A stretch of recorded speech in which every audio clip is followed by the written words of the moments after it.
Sa iba pang balita, tiniyak ng Land Transportation Office na mananagot sa batas ang mga pasaway na driving school at aplikante na tumatangkilik ng mga shortcut process para sa pagkuha ng lisensya. Alamin yan sa report ni Denise Osorio.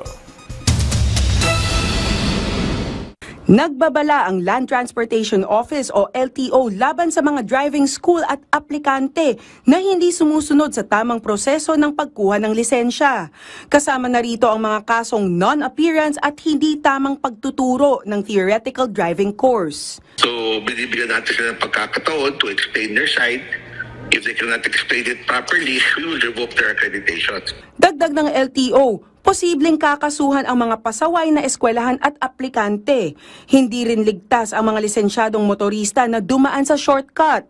Pag kasi nabigyan ng lisensya isang tao na hindi dumadaan ng tamang proseso, meron tayong driver sa daan na hindi marunong mag-drive. Worse, hindi marunong pangangalagaan, hindi lang yung sarili niya, pati yung pasahero niya at saka yung mga pedestrians, no? Yung simple courtesy to pedestrians, hindi na lang paano gagawin.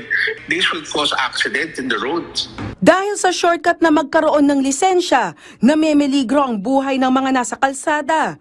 Pwede rin madamay ang iba. Sila rin yung nagkukos nung kaya maraming nagiging kamote sa kalsada at nagiging unsafe even if yung iba dumaan sa tamang process. Ganito rin ang saloobin ni Dino dahil ramdam niya sa kalsada kung sino ang tilang nagbayad lang para sa lisensya. Kung mapapatunayan na hindi sila qualified, dapat hindi sila mabigyan ng lisensya. Oo, ramdam na ramdam mo, lalo dito sa Commonwealth at maraming naka two wheels.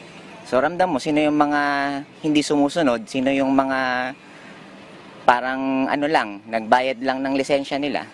Paalala naman ng mga nagko-commute nating mga kababayan, huwag nang mag-shortcut dahil buhay ang hawak ng driver sa manibela. Huwag nilang gawin yung pandaraya na gano'n or nagpapa-fixer ba yun? Tama ba? Kasi para sa kanila din naman yun eh.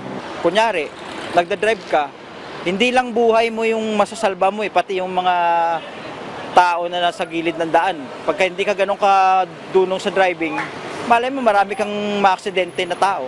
Hindi mo lang pwede mabalik yung buhay Pinapaalalahanan ng LTO ang publiko na gamitin ang online system ng LTO para sa mas mabilis, ligtas at legal na proseso ng pag-apply ng driver's license. Denise Osorio para sa Pambansang TV sa Bagong Pilipinas.